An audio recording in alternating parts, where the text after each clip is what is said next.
이분들이 그 세속 이슈에 대해서 뭐 전문 지식이 있나요? 전문 지식도 없잖아요. 신앙인으로서 양심 있으세요?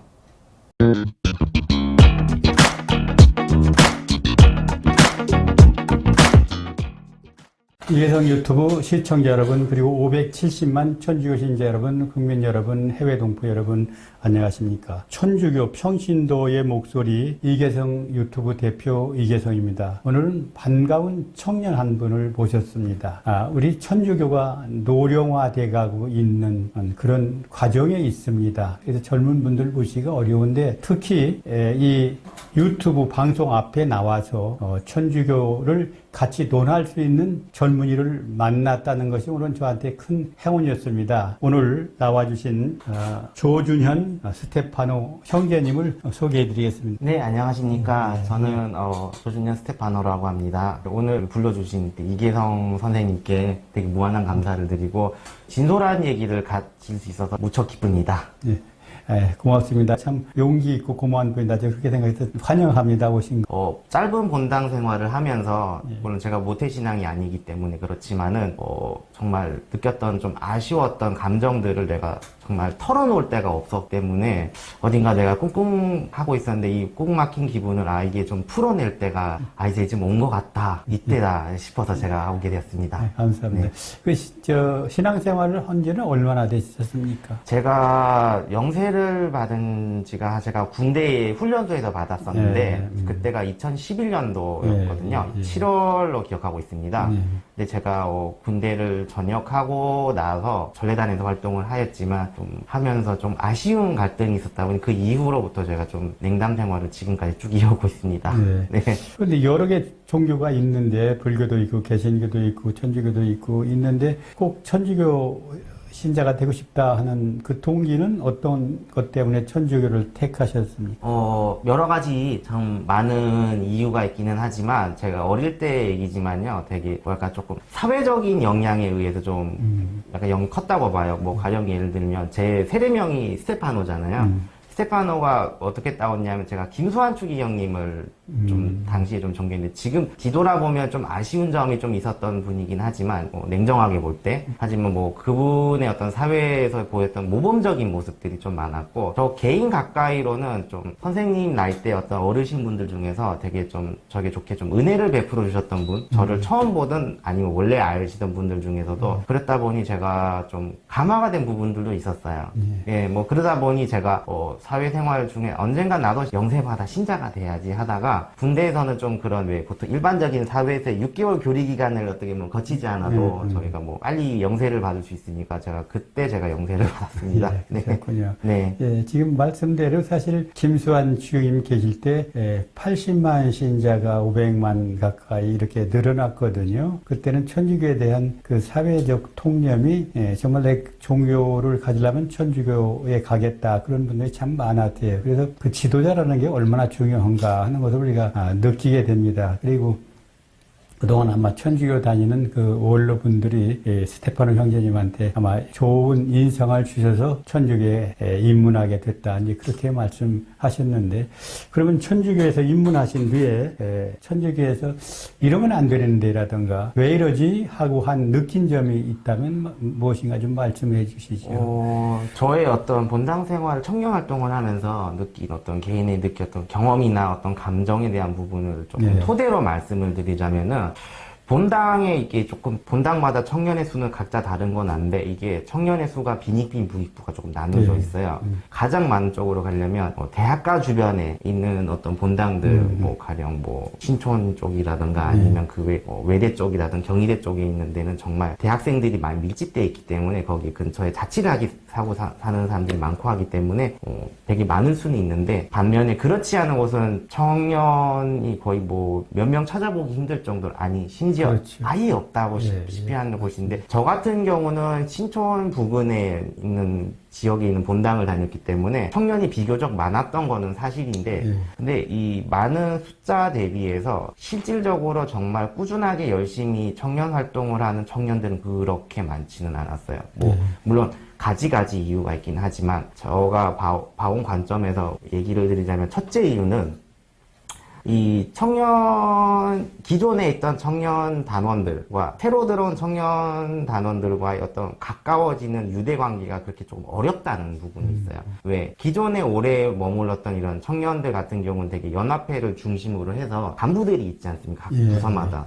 간부들끼리의 어떤 유대 관계가 워낙에 두텁고 거기에 그 간부들은 또 신부님들하고는 가깝죠. 그렇죠. 다만 새로 유입되는 어떤 단원들 같은 경우는 물론 기존에 뭐 다니던 어떤 뭐 청년 단원과 관계가 유대가 깊을수록 물론 적응하기는 빠른데 그렇지 않은 사람들은 적응하기가 좀 어려워요. 뭐라고 해야 될까? 좀 주변을 좀 겉도는 존재로 취급을 받는다고 해야 되나? 좀 그렇기도 해요. 워낙에 이게 그럴 수밖에 없는 게 어떻게 보면은 세대가 갈수록 이게 보면은 이 세속화가 진행이 좀 빠르다 보니까 어떻게 보면 청년들도 자기 어떤 뭐 학교에서의 선후배 관계 또 취업을 하다가 보면 직장에서의 관계의 영향에 대한 사고가 익숙해져 있다 보면 당연히 이것도 본당 생활에서도 뭐 내 사람 먼저 챙기자라는 우선주의가 좀 생기더라고요. 근데 여기서 더 안타까운 점은 그런 부분들도 신부님들도 그게 담습되고 있다는 거예요. 이게 청년부를 담당하신다는 그 분들도 조금 그렇다 보니까. 사실은 신부님하고 얘기할 수 있는 사람은 그 청년회도 청년회장 대표들 일부고 또 신자들도 신부님이나 수녀님 만나기는 참 어렵고 뭐 구역장이라든가 또는 부녀회장 또 무슨 사목회장 이런 분들을 통해서 모든 것을 신부님들이 그 신자들에게 전하고 얘기하기 때문에 사실 일반 신자들은 신부님을 접하는 기회가 많이 없죠. 그래서 어떤 면에서는 소외되고 그 신부님한테 잘 보여가지고 자가 이제 간부라든가 뭐 어떤 지위에 있기를 원하는 사람들이 어떤 면에서는 신부님을 좀 세속적으로 타락시키게 만든 면도 많이 있습니다. 그래서 나는 그래서 사목회장도 신자들이 선출하면 될 텐데 신부님이 임명하기 때문에 신부님한테 잘 보여야 사목회장을 할 수 있으니까 또 경쟁이 생기고 그러다 보니까 무슨 이권 뭐 이런 것들이 생기고 그래서 갈등이 생기고 이런 면들이 상당히 많고 그 사목회장한테 어떤 자매님 얘기는 신부님은 뵙게 해달라 그래 신부님한테 내가 가서 얘기하면 되는데 뭘 신부님 말라 나한테 얘기하라 이렇게 얘기하니까 또 신부님한테 가서 무슨 말을 하면 사목회장한테 얘기해라 구역장한테 얘기해라 하라고 받아주지를 않는다고 그래요. 많은 자매님들 또 형제님들이 그런 얘기를 해요. 그런데 지금 우리 스테파노 형제님 얘기 들으니까 뭐 바로 청년회도 똑같은 형태다 뭐 그런 생각이 들어가네요. 네, 맞습니다. 그래도 그렇게 좀 어렵게 입교한 천주교를 냉담하게 된 직접적인 동의가 있으면 말씀 좀 해주시죠. 되게 이거 참 많지만요. 제가 그래도 아는 바에 대해서 간략하게만 말씀드릴게요. 방송이니까. 뭐 첫째 이유로는 저는 외지인 출신이기 때문에 사실 외지인으로서 어떻게 보면 서울 생활한다는 게 뭐 쉽지는 않잖아요. 그런데 어떻게 보면 신앙생활하면서 그래도 내가 일주일 중에 하루 정도 내가 정말 위안을 얻을 수 있는 시간인데 그렇죠. 되게 보면은 제가 조금 뭐 청년회에 아는 사람 아무도 누구도 없이 그냥 애초에 그냥 시작을 해 들어온 입장이다 보니까 그 안에서 좀 맴도는 존재가 좀 취급으로 받다 보니 내가 무슨 청년회 일원으로서의 사람이 대접이 아닌 그저 전례화도 활동하다면 복사했고 뭐 각자 맞는 부분들 있잖아요. 한 명이 빵꾸가 나면 안 되잖아요. 빠지면 안 되는데 그냥 부족한 자리 내가 하나 메우기 위해서 그냥 왔다 갔다 하는 사람으로서 내가 대접을 받는 게 조금 기분이 나빴었어요. 거기에 조금 더 아쉬운 점은 제가 뭐 군대에서 저는 영세를 받았기 때문에 사회에서의 어떤 본당 생활에 대한 경험이 전혀 없다 보니 뭐 신앙생활을 막상 처음 하는데 멘토나 이끌어주는 사람이 없다 보니까 내가 심적으로 힘들고 서러울 때 좀 힘이 돼주는 사람이 없었던 거죠. 물론 신부님이야 당연히 거리감이 있는 건 맞지만은 청년부 안에서도 본당을 다니고 계시는 뭐 신자 어르신분들 중에서도 누구도 없었어요. 왜냐? 안 그래도 객지 생활하는 것도 서러운데 거기마저에서 내가 뭐 겉도는 존재를 취급받으니까 이 서러움이 너무 커져 버리는 거죠. 왜? 주일 미사를 참여하지만 내가 정말 좋아서 즐거워서 참여하는 시간이 아닌 시간이 되어가다 보니까 내가 내 시간을 할애해서 미사를 드리는 게 무슨 의미가 있지라는 거에 대한 조금 회의감이 들었죠.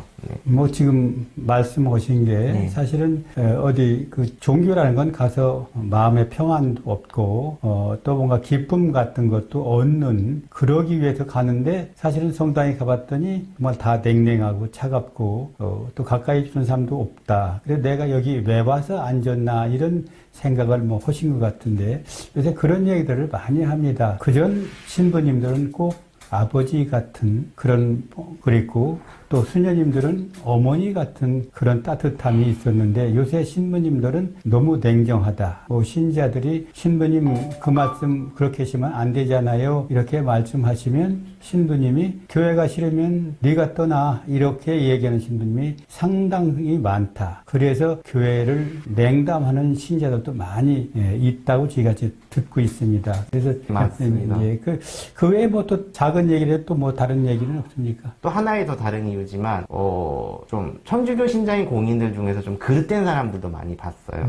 내가 알고 있던 이 사람 맞아 할 정도로 좀 기대보다 실망이 좀 컸던 부분들, 상처가 좀 컸었어요. 그래서 남들 앞에서 정말 나 신자입니다라고 정말 말하고 다니기가 좀 부끄러웠었어요.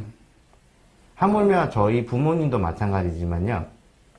간혹 정의구현 사제단들이 왜 뉴스에 나오거나 뭐 사회적인 이슈가 될 때 그런 분들을 보면서 그런 분들을 통해서 어떤 천주교에 대해서 안 좋은 소리를 많이 하기 시작하기 보니까 제가 부모님 앞에서 사실 부모님 제가 신자인 건 모르셔요 사실은요. 근데 나 성당 다닌다라고 당당하게 말을 못 하겠어요.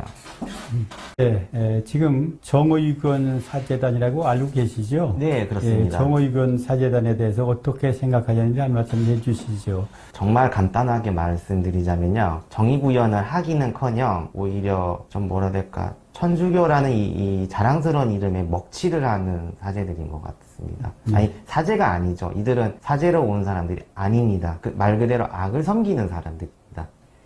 예, 아주 좋은 말씀이에요. 정의구현 사제단을 바로 정의를 구현한 게 아니라 바로 불의를 구현하는 천주교의 악의 상징으로 젊은 청년의 눈에는 비치고 있다. 정의구현 사제단 친구들 잘 기억해 두십시오. 이 젊은 우리 스테파노 형제님이 얘기를 빨리 받아들여서 정의구현 사제단의 변화돼야 바로 천주교가 살 수 있다. 그런 얘기입니다. 저기서 제가 하나 조금 덧붙여도 괜찮을까 모르겠는데요. 예. 특히나 천주교 청년 회원들이 특히나 보면은 되게 조금 작용화된 사람들이 없지 않아 많은데요. 저는 왜 그러냐면 본당에 청년 분과를 가게 되면은 대체로 청년을 담당하는 신부님들이 보통 보면 뭐 부주임 신부, 보좌 신부 이런 젊은 신부님들이 많아요. 뭐 간혹 물론 수녀님들도 끼어 있긴 하지만 대체로 그분들의 한 8, 90%가 이미 좀 작용화가 되신 분들이 많아요. 아무래도 다 왜 청년 신자들은 당연히 아직도 청년식이기 때문에 왜 요즘 혈기왕성하다는 말 많이 하잖아요. 그만큼 감수성도 풍부할 거라는 거죠. 이 감수성도 풍부하기에 내가 보고 따르는 사람을 따라가기 결국 마련인데 그리고 그분들도 굉장히 젊은 세대, 이 정의구현 사제단과 관련된 수도자분들도 되게 보면 SNS를 정말 열심히 하셔요. 물론 세대가 젊어서 이런 영향도 있지만 간혹 SNS를 통해서 약간 좀 선동하는 부분들도 있어요. 간혹 뭐 카톡을 통해서나 단칸방이라던가 해서 이렇게 조금 좀 자기가 하는 말 중간중간에 뭐 이렇게 조금 은근슬쩍 넣는다던가 가령 회식을 하더라도 왜 신부님들 술 잘 마시잖아요. 술 마시면서 그런 얘기가 취중진 다음에 나오다 보니 좀 순수한 청년들이 어떻게 보면 참 물들어 버리는 부분이 있어요. 자기도 모르게. 예, 이거를 조금 경각심을 좀 가지셔야 돼요. 지금 이제 카톨릭 대학의 문제점입니다. 젊은 신부들이 대개 청년부를 맡고 있는데 이 신부들이 바로 청년들을 전부 좌경화시켜서 대한민국 자체를 좌경화시키고 있다. 이건 학교에다 전교조가 학생들을 좌경화시키 이것이 큰 문제다 하는 아주 뼈아픈 지적을 해 주셨습니다. 그 다음에 이제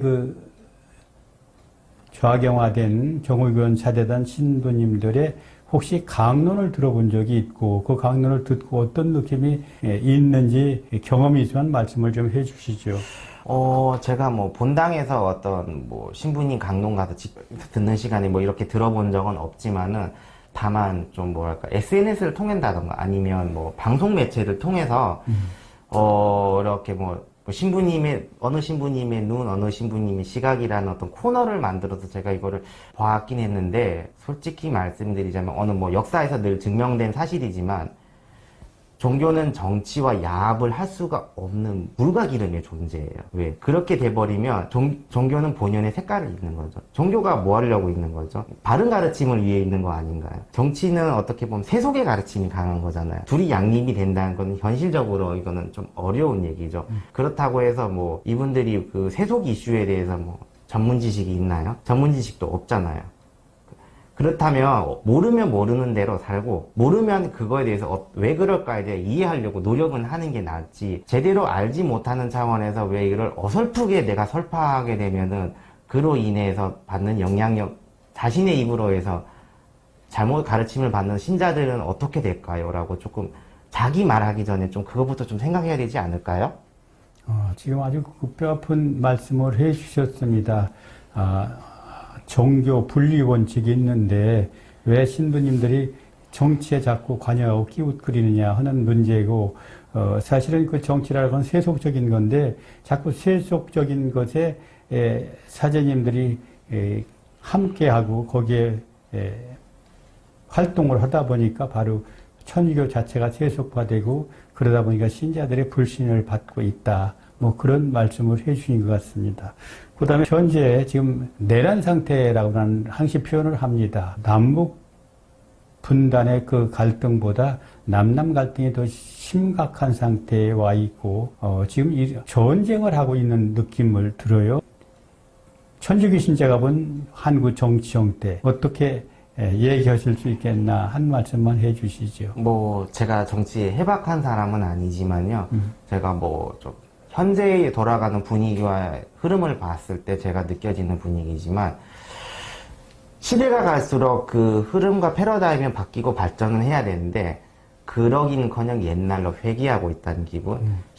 좀 간단하게 말하자면 지금은 어떤 시대로 흐름 회귀를 하고 있냐면, 우리가 해방이 되고 난 이후에 이런 해방 이후에 그 남노당, 제2의 어떻게 보면 남노당 시대가 좀 도래했다고 좀 보고 있어요.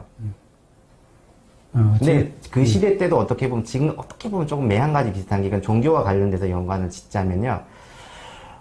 일제 시대 때도 그랬지만 그 시대 때도 어떻게 보면 조금 불의가 있을 때 조금 들고 일어서는 신부님들이 아무도 없었다는 거, 아무 조용함 없었다는 거, 조금 이 부분은 조금 그때와 비교해 봤을 때 좀 닮은 점은 좀 있다고 봐요. 네. 그러면 천주교의 지금 형제님 생각하기에는 천주가 뭘 개혁하면은 제대로 잘 될 것 같다, 이런 건 좀 한 가지 천주가 반드시 이건 개혁해야 되겠다, 그런 게 있다면 뭐가 생각이 떠오르십니까? 이거 정말 제가 뭐 신앙을 너무 깊이 하지 않아가지고 제가 너무 다 어떻게 제대로 말씀을 하긴 참 쉽지가 않은데, 다만 제가 청년의 관점에서 제가 뭐 그동안 본당 생활 짧게 하면서 겪었던 뭐 좀 견해를 털어놓자면요.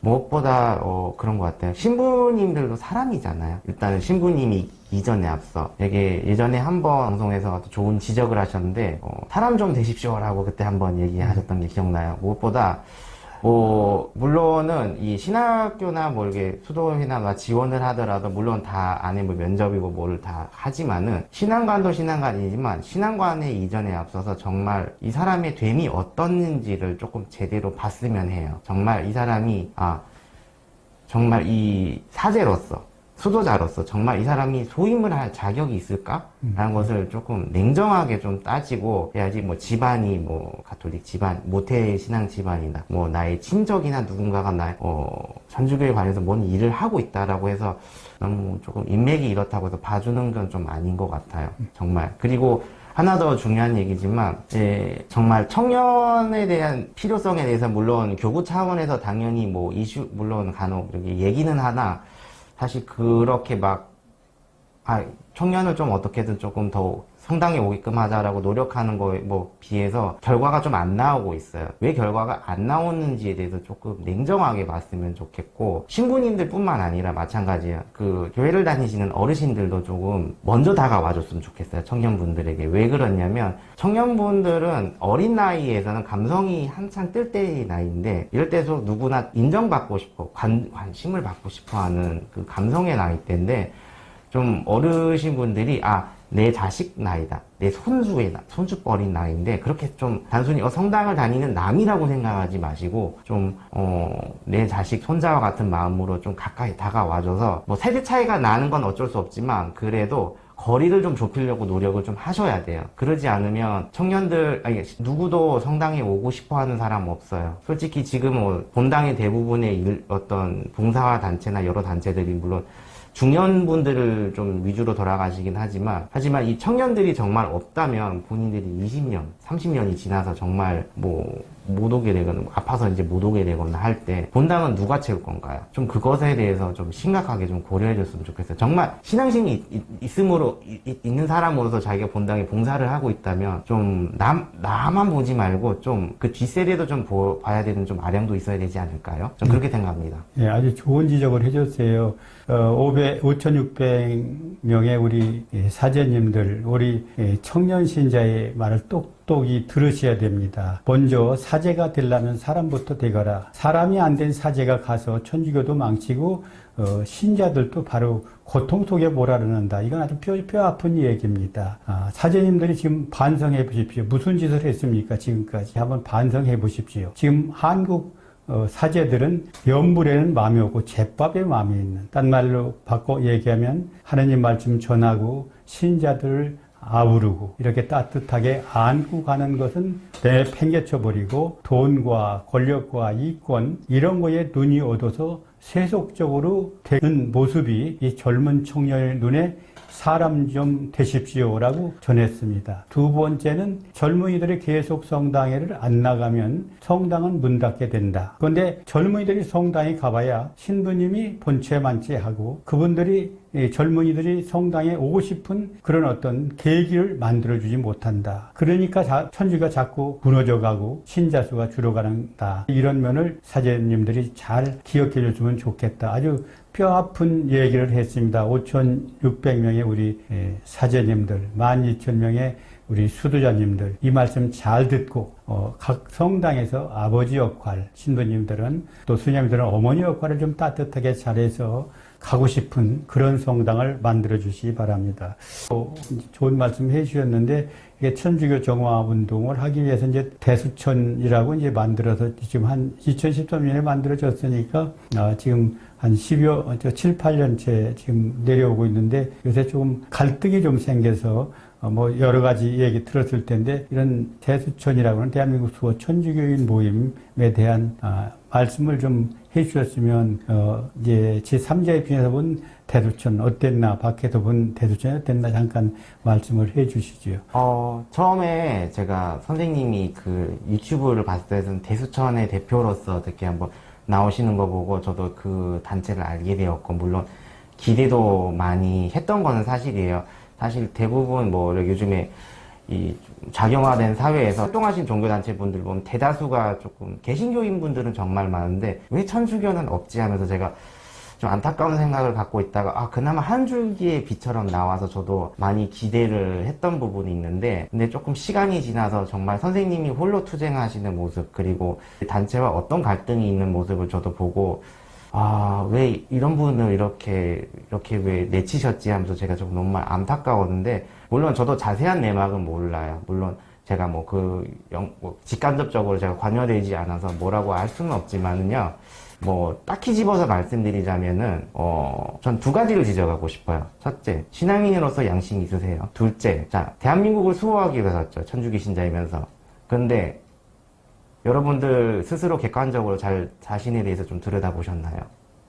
정말로 우리가 지금 어려운 시기에 우리 삶의 황업의 여부도 지금 다 위협을 받고 있지만 더 나아가서 우리 자유로운 신앙의 자유도 지금 다 위협을 받고 있잖아요. 이 시기에 누가 잘났고 뭐가 잘났고를 따질 여유가 뭐가 있을까요? 초심부터 좀 들어봤으면 좋겠습니다. 남을 험담할 시간에 자신에게도 무슨 잘못이 있었는지 한번 보시고 좀 회개하려고 노력하십시오. 저는 이 말로 끝내겠습니다. 네, 아주 좋은 말씀을 해줬습니다. 저도 이제 좀 부끄럽습니다. 제가 이제 천주교 이끌어오면서, 여러 가지 의견 가진 사람들이 모이니까 갈등이 있을 수 있습니다. 그러나 이제 지금 문제가 되는 것은, 지금 우리 스테파노 형제님이 말씀하신 대로, 소를 버리고 대를 택해야 되는데, 자기 소에 집착해서 대를 버리는 그 대수천이 참 마음에 안 들었다. 그런 얘기입니다. 그래서 지금 우리 대수천 회원 또 갈등을 일으킨 분들도 한번 반성하십시오. 지금 우리가 하나로 뭉쳐서 천주교 개혁해도 어려운데 이렇게 갈등해서 되겠느냐. 자기 개인적인 어떤 이해타산에 빠져서 그런 게 아니냐. 천주교가 사제들이 이해타산에 빠져서 이렇게 바로 무너지듯이 이 대수천도 신자들이 서로 이해타산에 걸려서 싸우면 바로 신뢰를 잃어버리게 된다 하는 얘기고, 또 하나는 대한민국 수호 천주교인 모임이 대한민국 수호를 위해서는 정말 국가가 이런 위기에는 똘똘 뭉쳐갖고 하나가 돼서 싸워야 같이 힘을 모아야 될 신자가 어떻게 해서 서로 갈등을 일으켜서 대한민국 수호는데 하나의 방해물이면 되겠느냐. 아주 따끔한 일침을 해주셨네요. 저도 많이 반성을 하고 앞으로 좀 더 포용적으로 대립전 회원들을 안고 가도록 노력하겠습니다. 네. 지금 나라가 어지러울 때는 바로 종교인들이 목숨 걸고 나서 싸웠습니다. 그런데 지금 문재인 정부 4년 동안의 나라가 정말 어지럽고 국민들은 도탄에 빠져 있습니다. 그런데 그 천주교 신앙인들 그리고 사제들이 어떻게 해야 되는 건지, 그런 의견, 왜 이런 것을 안 나 하는 의견이 있으면 말씀을 해 주시죠. 지금 같은 시기는 정말 우리 가깝게는 우리 어떤 먹고 사는 일의 문제에 대한 위협을 받고 있지만은 더 나아가서는 어찌 보면 국가 존립에 정말 위협을 받고 있는 시기예요. 근데 여기서 명심해야 될 것이, 내가 가고 싶은 곳에 가고 신앙하고 싶은 곳에 신앙할 수 있는 권리가 주어지는 겁니다. 자유는 거저 주어진 것 아닙니다. 마찬가지 천주교, 오늘날 우리나라의 천주교가 하나의 종교로 자리 잡은 건 무엇일까요? 마찬가지 순교자들의 희생정신 아니었을까요? 죽음을 무릅쓰고. 여러분들도 좀 정말 자유를 찾고 싶다. 자유는 공짜가 아닙니다. 여러분들 나서야 됩니다. 그냥 뭐 밖에 뛰어나서든 아니면 집에서 내가 조용히 할 수 있는 활동이든, 내가 뭔가 지지할 수 있는 분은 지지하시든, 정말 뭐라도 하나라도 움직여서라도 좀 했으면 좋겠습니다. 그냥 너무 막 밖에 나와서 뭐 이렇게 아스팔트 연사처럼 막 거창하지는 않아도 돼요. 자신이 가능한 시간, 가능한 활동, 영역 범주에서만이라도 좀 뭐 말을 하고 좀 후원해주고라도 하신 것만으로도 많은 힘이 됩니다. 특히 이계상 선생님 많이 좀 혼자 외로이 싸우고 계시는데, 이런 분들이 더 한 분이라도 많이 계셔야 저희가 신앙의 자유를 좀 찾을 수 있지 않겠습니까? 네, 감사합니다. 오늘 우리 스테파노 형제님 그 말씀을 통해 가지고 이 신부님들이 정말 개과천선해 주셔야 될 얘기도 해주셨고, 또 우리 대수천도 바로 반성할 계기를 만들어준 것 같습니다. 우리 이 스테파노 형제님의 말씀이 신부님들 가슴에 와 닿아서 천주교를 변화시키는 하나의 계기가 되도록, 우리 대수천 회원들한테도 바로 이 스테파노 형제님의 말씀을 새겨 들어서 이제 하나가 돼서 정말 천주교 종화운동을 대한민국 발을 태우는데 힘이 되주시기 바랍니다. 우리 스테파노 형님 긴 시간 감사합니다. 네, 감사합니다. 네. 구독, 좋아요 꼭 눌러주세요. 이계성 TV